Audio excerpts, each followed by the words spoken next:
Fue un impostor brillante, un viajero del tiempo o un maestro que entendió el secreto de la transformación. La historia lo recuerda como el conde de Saint-Germain, el hombre que asombró a las cortes de Europa con relatos de transmutación y con la fama de purificar diamantes, eliminando sus impurezas. Se decía que poseía el secreto de la piedra filosofal y que podía convertir el plomo en oro. Pero su verdadera alquimia no era para los metales, era para el alma humana.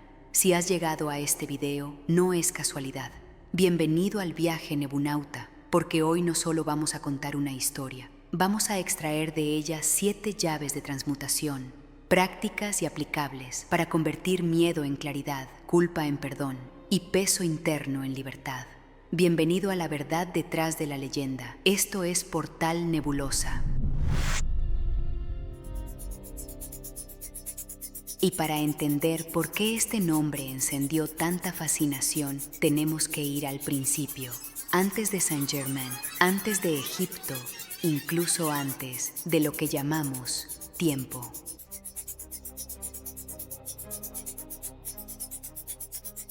Hay una idea antigua, repetida en distintas tradiciones, que la creación no es caos, sino un lenguaje.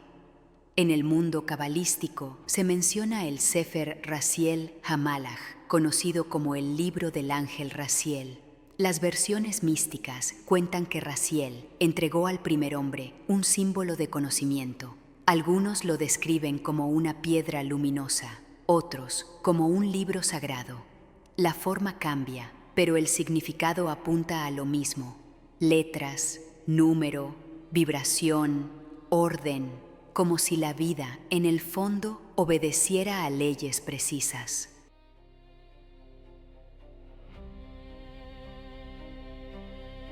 Dicen que ese símbolo, entregado al primer hombre, hablaba de una llave, comprender cómo la energía se vuelve materia y cómo la materia puede volver a ser luz. Con el paso del tiempo, ese conocimiento no caminó completo a través de los siglos. Se transmitió por fragmentos, se escondió en letras sagradas, en nombres divinos, en medidas de templos, ciclos del calendario y prácticas de purificación y oración.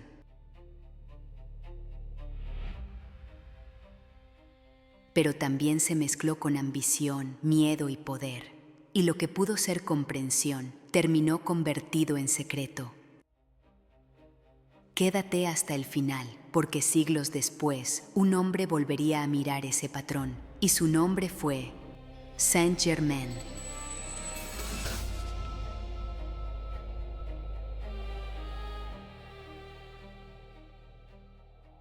Con el paso de los milenios, esa idea, la de un universo escrito en orden, número y vibración, dejó de ser solo mito y se volvió búsqueda humana.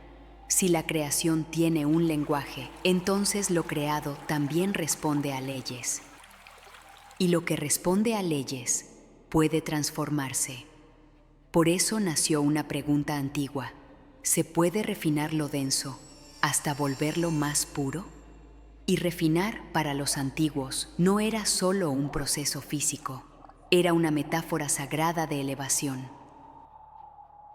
Entonces, al buscar señales de lo eterno, las civilizaciones se fijaron en una cualidad, lo que no se corrompe. Y entre todos los metales hubo uno que parecía desafiar al tiempo. En Egipto, el oro fue más que riqueza, fue símbolo. Para los sacerdotes del sol, lo incorruptible era sagrado. Lo que no envejece parecía tocar lo divino. Allí nació una forma temprana de alquimia: refinar, elevar, transformar. A ese arte se lo asoció con Kem, raíz de lo que el mundo conocería después como alquimia. Pero cuando una idea promete poder, aparece la sombra del deseo, y lo que empieza como búsqueda de pureza puede volverse ambición.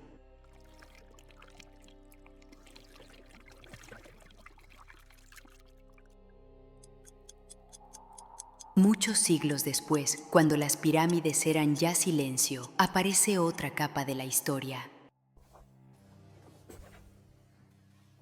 Las crónicas mencionan a un hombre al que llamaron Abraham el judío.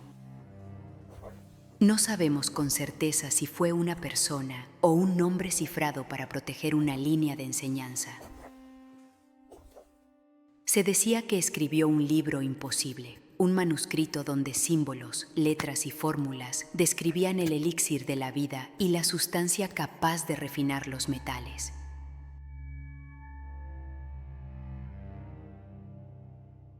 Esa promesa, de vida prolongada y materia transformada, encendió una obsesión que cruzó fronteras y generaciones. Y en ese punto, la alquimia deja de ser solo laboratorio. Se vuelve espejo del ser humano, buscando una salida al desgaste, al dolor, al tiempo. Y entonces aparece un nombre que vibra entre documento y mito, Nicolas Flamel. En los registros, Flamel fue un escribano y copista en París, un hombre de letras, de tinta y pergamino.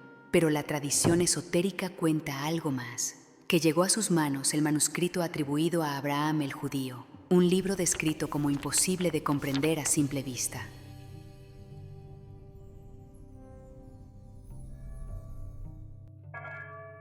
Se dice que junto con su esposa Perenelle pasó años intentando descifrar ese lenguaje, comparando símbolos, consultando fuentes, buscando una clave que uniera letra y realidad.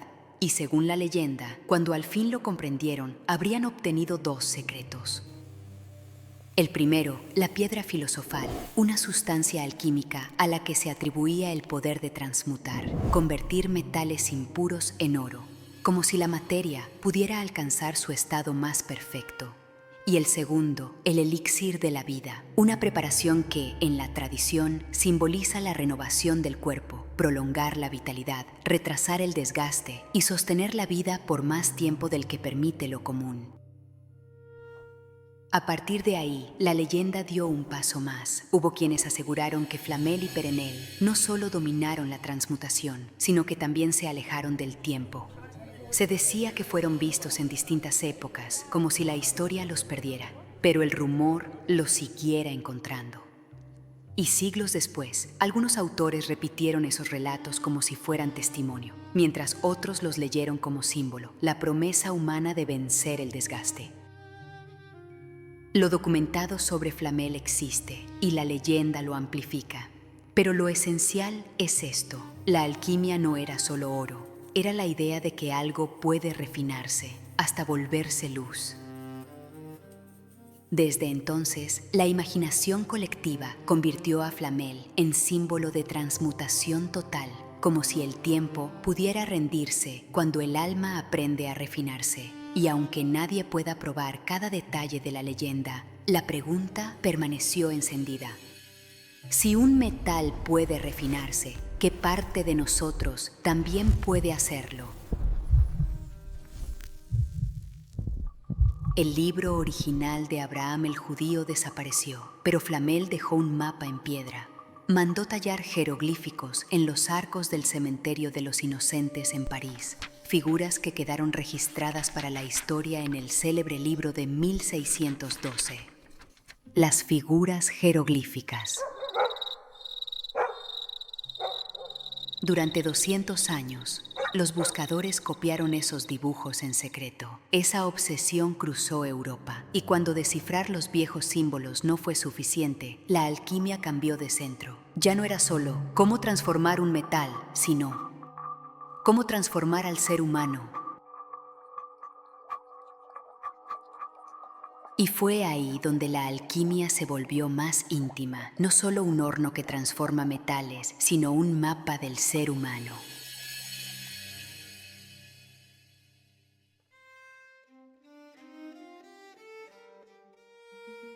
En el siglo XVI emerge un pilar, Paracelso, médico, filósofo y alquimista del espíritu. Su giro fue decisivo. La alquimia debía servir más a la vida que al oro. Para Paracelso, el cuerpo humano era un microcosmos, un reflejo del universo en pequeño. En su época, los médicos creían que la enfermedad venía de los fluidos, exceso de sangre o falta de bilis. Paracelso rompió con esa creencia. Dijo, el cuerpo físico es solo el estuche, la casa temporal. Quien vive adentro es el cuerpo sideral, el verdadero habitante. Su lógica fue radical. El cuerpo no es más que el vehículo que usa el espíritu para moverse en la tierra. Si el conductor, el espíritu, está enfermo, el vehículo se estropea y no puedes curar al conductor eterno con medicina muerta. Por eso creó la espagiria, tomaba plantas y minerales y los sometía a fuego y destilación para separar lo puro de lo impuro. Creía que al quitarle la materia densa, liberaba la luz atrapada en la medicina, y a esa luz líquida la llamó el azot, la medicina suprema capaz de reparar el vínculo entre espíritu y materia. Las ideas de Paracelso sacudieron a la Europa médica, pero Paracelso creía que la humanidad aún estaba ciega. Dijo que Dios permitiría un descubrimiento final, una edad de oro donde la ciencia transmutaría el mundo, pero ese secreto debía esperar. Por eso profetizó la llegada de Elías el artista, un revelador que vendría a destapar lo oculto. No eligió el nombre al azar. Elías, conectando con el profeta bíblico que ascendió sin conocer el desenlace terrenal, y artista, refiriéndose al maestro que domina el gran arte de la alquimia. Para los iniciados, esto era una señal clara, el renacer de la tradición hermética original, encarnando la maestría y sabiduría de Hermes. Esa misma sabiduría, de la que hablamos a profundidad en nuestro film sobre Hermes Trismegisto. La promesa de alguien que uniría, por fin, el cielo con la tierra. Cuando Paracelso trascendió, hermandades secretas, los Rosacruces, tomaron sus enseñanzas y las guardaron bajo juramento de silencio durante todo el siglo XVII. Esperaban el cumplimiento de la profecía.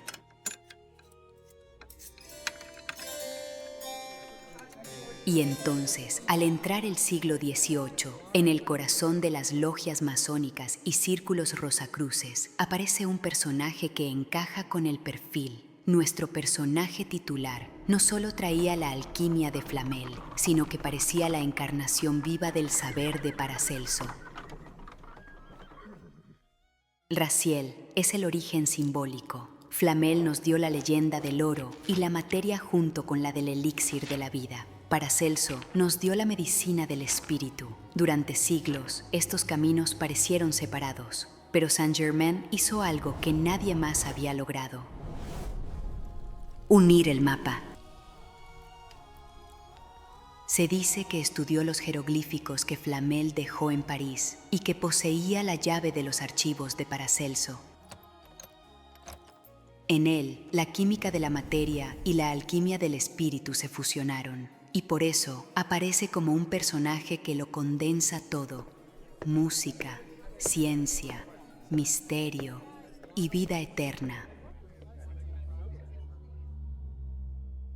A Saint-Germain le llamaron el hombre sin edad. Su origen real nunca quedó claro, y justo por eso la leyenda creció. Decía ser hijo del príncipe Rákóczi de Transilvania, aunque nunca hubo pruebas definitivas. Algunos lo creyeron noble, otros impostor brillante, otros más un viajero del tiempo. En cartas de la época, aparece en Londres hacia 1743 a 1745 y se menciona que fue arrestado bajo sospecha de espionaje y luego liberado. Era músico y violinista capaz y también un químico hábil para su tiempo. Pero lo que encendió el mito fue esto. Presumía tener un método para eliminar defectos de diamantes y decía poder transmutar metales.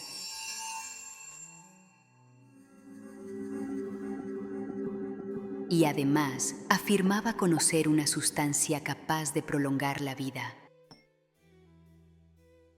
Ese dato aparece repetido en relatos antiguos sobre él como parte de sus secretos más extraordinarios.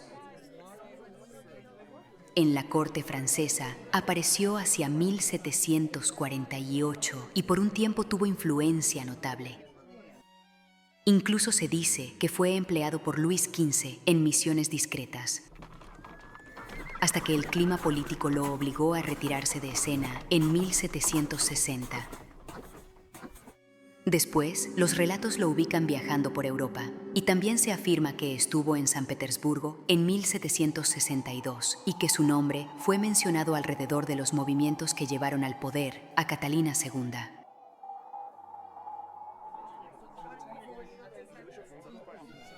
Para algunas personas era un noble excéntrico, para otras un enigma inquietante. Se decía que no envejecía.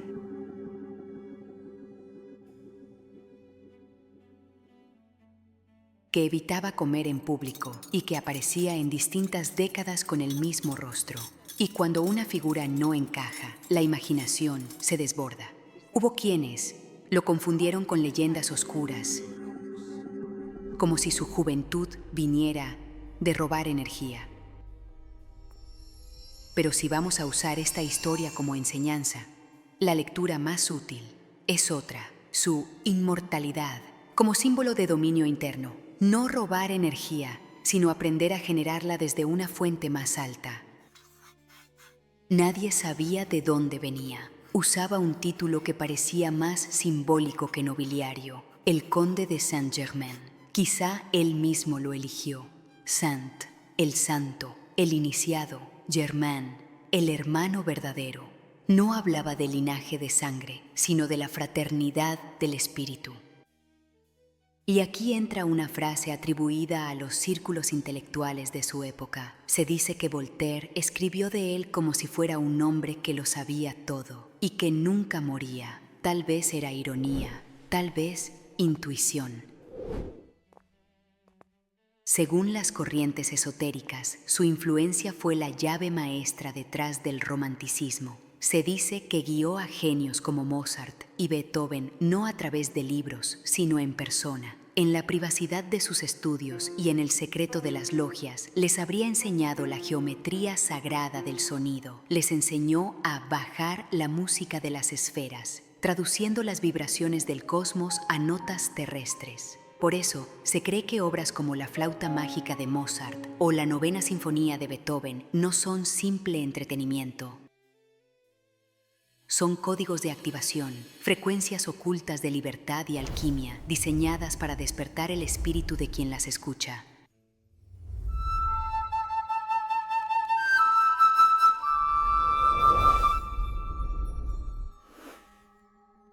La mayoría de las fuentes sitúan la partida del escenario público del conde Saint-Germain el 27 de febrero de 1784. Ocurrió en el castillo de Eckernförde, propiedad del príncipe Carlos de Hesse-Kassel.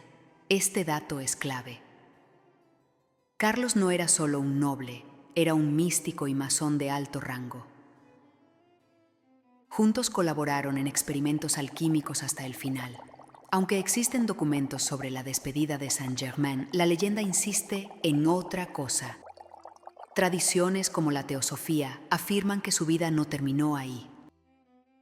Sostienen que Saint-Germain portaba la misma esencia de Christian Rosenkreuz, el fundador de los Rosacruces, y que lo que ocurrió no fue un desenlace ordinario, sino la gran obra final.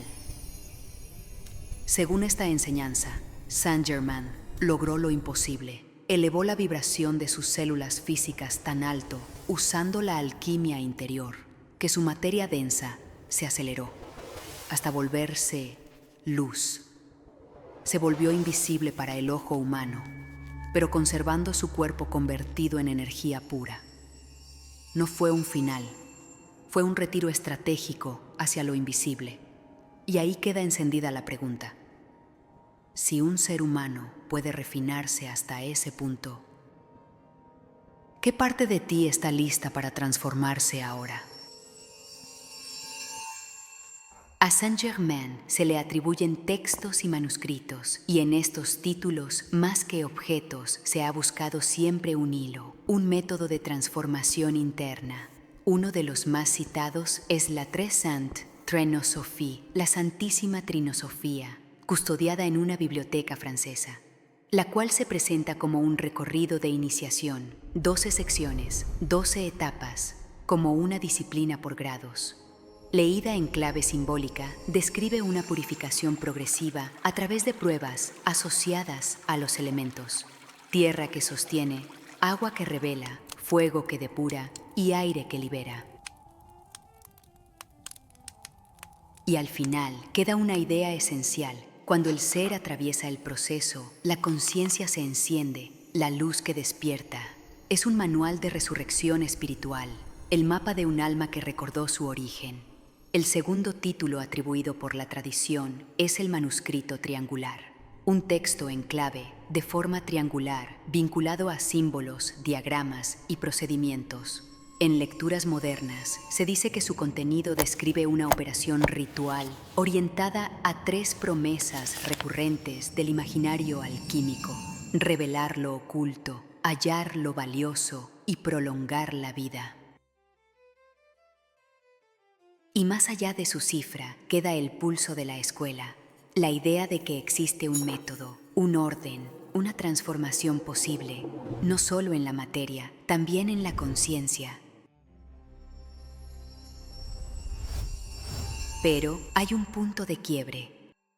Antes de 1930, el nombre Saint-Germain era apenas un susurro, un mito del siglo XVIII reservado para unos pocos. Décadas después, según esta tradición, el nombre Saint-Germain rompe el silencio. Aquí, el mapa se vuelve histórico. En la década de 1930, en las laderas del Monte Shasta, California, se encontraba Guy Ballard.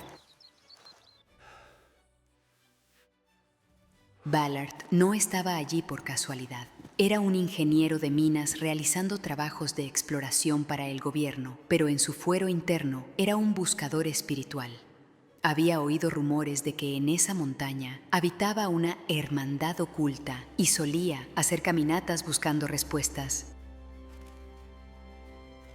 Fue en una de esas caminatas, cerca de una fuente de agua, donde Ballard afirma haber tenido el encuentro que marcaría un antes y un después en el esoterismo moderno. Ballard relataba que se encontró con un Saint-Germain tangible, no como un símbolo lejano. Afirmaba que le dio la mano, y Saint-Germain le dio a beber una sustancia cremosa, líquida, que le dio vigor. Viajaron juntos. ¿Por qué a él? ¿Y por qué en ese preciso momento? Según el propio relato de Ballard, Saint-Germain le reveló que la humanidad estaba en un punto crítico, el final de una era y el comienzo de otra. Y el mensaje fue urgente. Se acaba el tiempo. El momento es ahora. Le explicó que dejábamos atrás la era de Piscis, 2000 años caracterizados por el dogma, la guerra y el sacrificio. Una era donde se creía que para purificarse había que sufrir y donde la espiritualidad se basaba en la fe ciega. Y que estábamos entrando forzosamente en la era de Acuario, la era del saber en lugar del creer, la era de la libertad, la tecnología y la eterealización de la materia. El problema en este marco es el choque de frecuencias. Imagina que la Tierra se mueve hacia una vibración rápida y eléctrica, pero la humanidad sigue cargando las maletas pesadas del odio y el dolor de Piscis. Esa fricción, según se enseña, podría derivar en crisis colectivas profundas, y por eso se requería una herramienta para soltar lastre, y rápido. En esta enseñanza se sostiene que, por eso, se rompió el silencio de los siglos, que el tiempo del ocultismo, de esconder la sabiduría en logias secretas, había terminado, y que la urgencia era tal que la vida cotidiana debía tener acceso a una práctica inmediata, que cualquier persona pudiera aprender a limpiar y ordenar su propia energía ahora. Para cumplir esta misión, Guy Ballard no actuó solo. Junto a su esposa, Edna Ballard, se convirtieron en los escribas de esta nueva era. Fueron ellos, Guy y Edna, quienes tomaron estos dictados, experiencias y enseñanzas atribuidas a Saint-Germain y las plasmaron físicamente en papel. De la pluma de los Ballard nacieron 3 obras que funcionan como cimientos. Las 2 primeras, Misterios develados, Unveiled Mysteries, Volume 1, y La Mágica Presencia, The Magic Presence, Volume 2. Estos libros narran la historia, los viajes y el encuentro físico, pero el tercero es distinto. Es la instrucción técnica pura, titulado originalmente Las Pláticas del Yo Soy, The I Am Discourses, Volume 3. Es este volumen específico el que cruzó la frontera del idioma para convertirse en lo que hoy se reconoce en el mundo hispano como el Libro de Oro de Saint Germain. Y en el mundo hispano, una figura fue decisiva para traducir esta enseñanza a un lenguaje claro, cotidiano y directo. Esta figura es Connie Méndez. A diferencia de Guy Ballard, Connie no se presentaba como un canal en trance. Se asumía como estudiante, maestra y divulgadora. Alguien que leyó a Guy Ballard, estudió el nuevo pensamiento como Emmett Fox y convirtió esa metafísica en explicaciones accesibles para el público latino. Con devoción y disciplina, impulsó grupos de estudio y difusión conocidos como la Hermandad Saint-Germain, no como espectáculo, sino como escuela práctica de aplicación diaria. Y en estas páginas, según esta tradición, se entregan 2 llaves maestras para atravesar el cambio de era con conciencia. La primera, el Yo Soy. La raíz del Yo Soy es antigua. Aparece en el Éxodo, cuando Moisés, frente a la zarza ardiente, pregunta quién lo está enviando. Moisés quiere saber el nombre de la fuente, de esa inteligencia infinita que le habla desde el fuego, porque debe volver con un mensaje y decirle al pueblo quién le ordena liberar el camino. Y la respuesta fue una declaración de existencia pura. I am, yo soy el que soy. La metafísica moderna nos explica que esto no es teoría religiosa, es práctica. Yo soy es el interruptor que enciende la presencia divina dentro de ti. Es la forma de anclar tu energía en la luz para mantenerte estable mientras el mundo viejo se derrumba. Y en los libros atribuidos a esa enseñanza se marca una ley estricta. Lo que se coloca después del yo soy se convierte en dirección y con el tiempo en forma. Por eso la advertencia es literal: no usar el yo soy para decretar carencia, ni para afirmar enfermedad, ni para consagrar derrota, porque el verbo no discute, el verbo ejecuta. Y aquí nace una diferencia clave con la oración tradicional: ya no solo pedir, sino decretar con voz firme, con ritmo y con presencia. De ahí surgen los decretos dinámicos. Palabra hablada en voz alta, como mando consciente sobre la energía. La segunda llave es la herramienta de limpieza, la llama violeta. Saint Germain enseñó una nueva ley de gracia. Explicó que el karma ya no tiene que pagarse únicamente con sufrimiento. Si usas el decreto de la llama violeta, puedes acelerar la vibración de tus errores pasados hasta disolverlos. Pero atención, nebunauta, esto no es un permiso para la inconsciencia. La llama transmuta la carga del ayer, siempre y cuando exista la voluntad genuina de no repetirlo hoy. Sin rectificación, la energía vuelve a acumularse. Y para esta alquimia, la palabra clave es visualización. La mente crea el molde y el sentimiento lo llena de energía. La instrucción es específica: visualizarse envuelto en un pilar de fuego violeta, desde los pies hasta encima de la cabeza, como una columna viva que asciende y consume la energía discordante.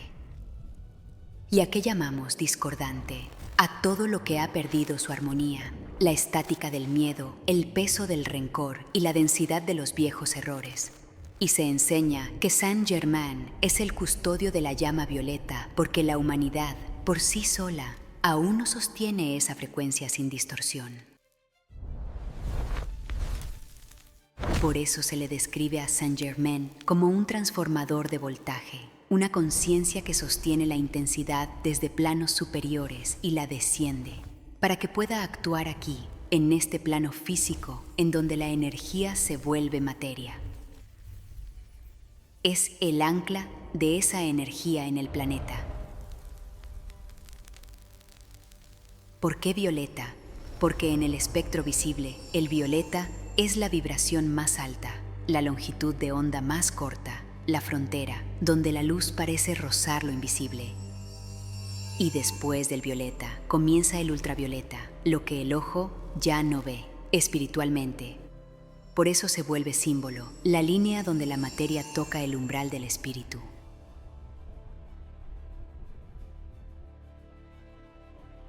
Así que hoy, el legado de Saint Germain no es una leyenda antigua, es un manual de supervivencia espiritual. Nos enseña que para vivir en la nueva era no basta con ser buena persona, hay que saber transmutar la propia sombra en luz.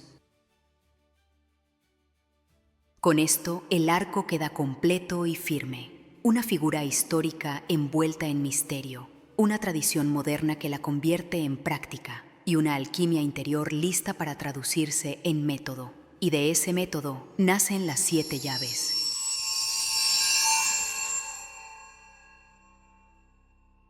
Saint-Germain no dejó una lista numerada en una pared de piedra, dejó principios de fuego dispersos en sus enseñanzas. En Portal Nebulosa hemos reunido esos principios y los hemos forjado en 7 llaves de maestría, 7 herramientas para dejar de ser víctima de las circunstancias y comenzar a ser causa de tu realidad. Escucha con atención, Nebunauta. Esto no es teoría, es tecnología espiritual. Primera llave, el principio del yo soy. Como vimos, yo soy no es solo un nombre, es un decreto de identidad, y la identidad ordena la energía. Saint Germain fue claro. Lo que pones después de esas 2 palabras es una orden que el universo obedece sin juzgar.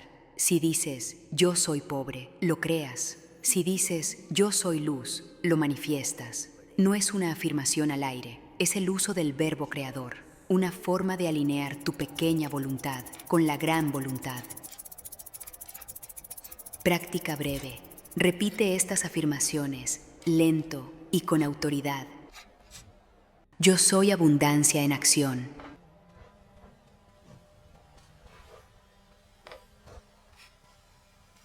Yo soy salud perfecta ahora.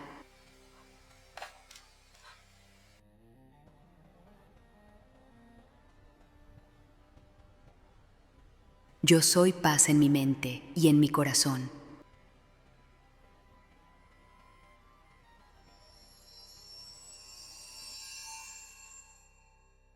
Yo soy fuerza y disciplina para sostener mi camino.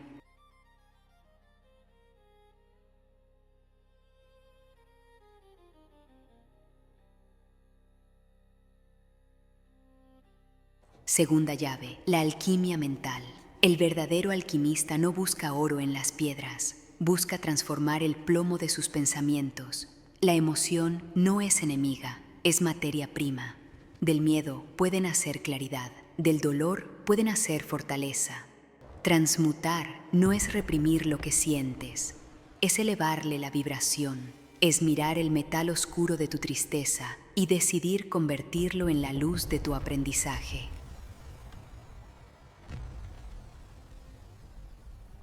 Práctica breve. Identifica una emoción difícil y di, acepto que siento esto, pero le quito el poder de lastimarme y lo transformo en sabiduría.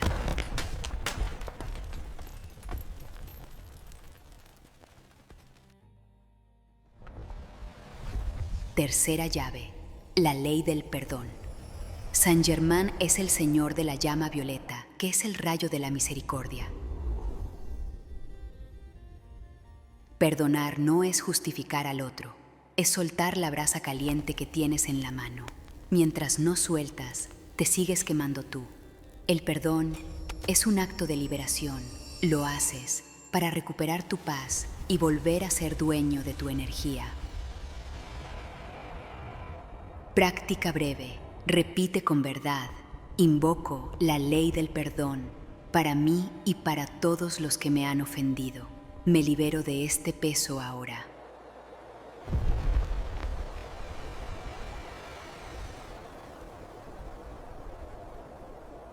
Cuarta llave, el control de la atención. Saint-Germain repetía: allí donde está tu atención, allí estás tú, y en eso te conviertes. Si tu atención está en el problema, lo alimentas.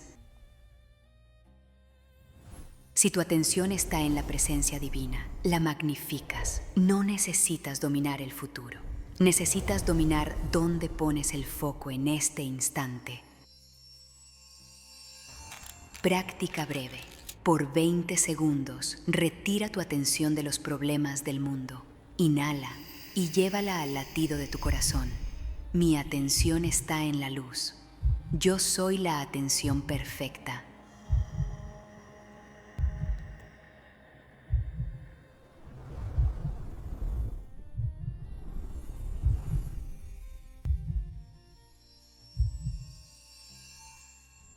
Quinta llave: equilibrio de polaridades.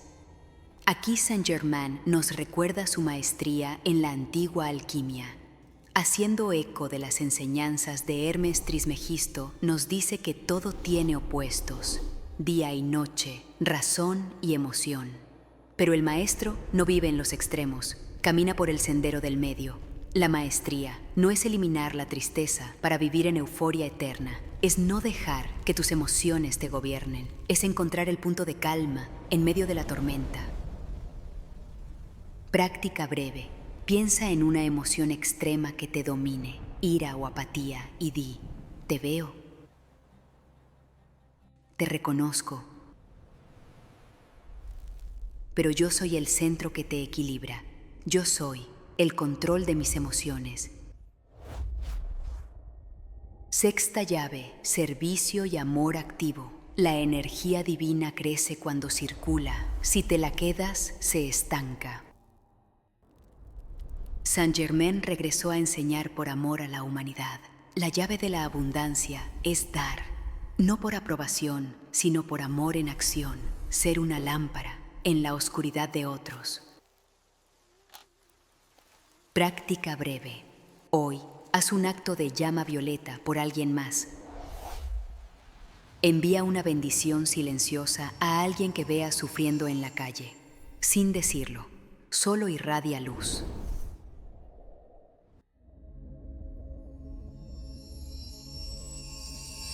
Séptima llave: la llama violeta.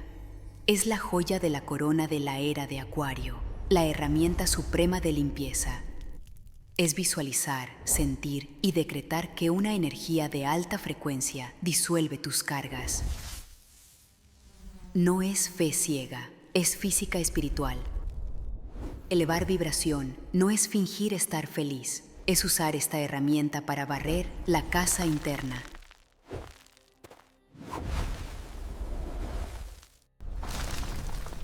Práctica breve. Cierra los ojos y repite el mantra más poderoso de esta escuela. Yo soy la llama violeta que actúa ahora en mí. Yo soy la llama violeta que actúa ahora en mí. Yo soy la llama violeta que actúa ahora en mí.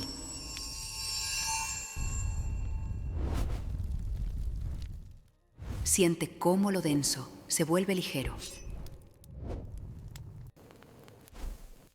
Disciplina, constancia, libertad.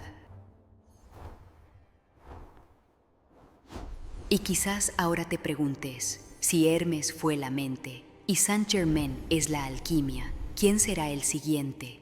¿Quién tomará la antorcha de esta sabiduría? Para entenderlo, hay que mirar al cielo. La tradición esotérica nos enseña que el reloj cósmico ha girado. Dejamos atrás la era de Piscis. Su figura central fue el Maestro Jesús. Sus símbolos eran el pez y el pastor. Fue una era necesaria de devoción, de fe y de sacrificio por el rebaño. Pero ahora entramos en la era de Acuario.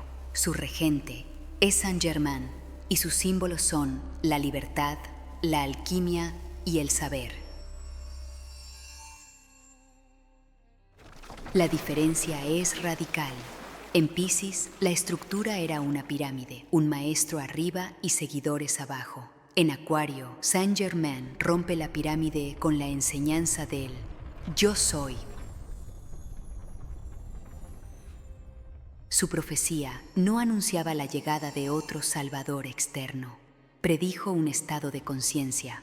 El conocimiento salió de las logias secretas para estar disponible para todos, porque el objetivo ya no es seguir a un maestro, sino convertirse en uno. Por eso, la respuesta es simple. El siguiente rostro. Eres tú. El sucesor de Saint-Germain. Eres tú, Nebunauta, que está decidiendo despertar hoy.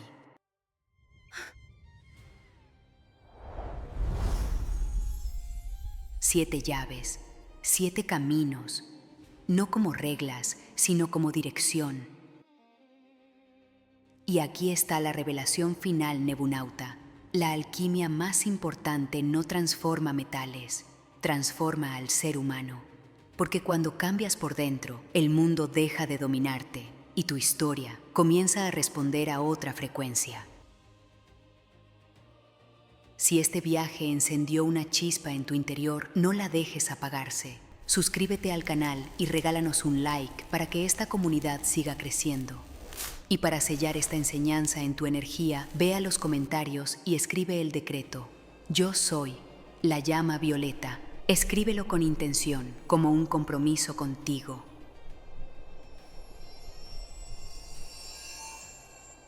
Yo soy nebulosa y te acompaño en cada viaje. Atrévete a cruzar el portal.